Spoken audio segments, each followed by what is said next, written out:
ৰাতিতে ঘটনা ঘটে। নভবা কথাবোৰে আহি আমনি কৰে। নুবুজা কথাবোৰে প্ৰশ্ন কৰে। ক'ৰ পৰা কলৈ এই যাত্ৰা?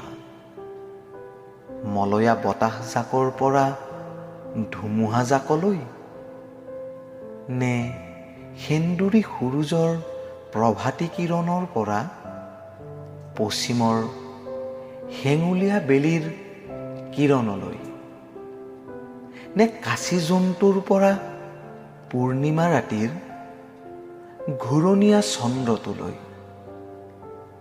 এনেদৰেই বহেমীয়া জীৱনৰ এই যাত্ৰা উদযাপনৰ সময়বোৰ।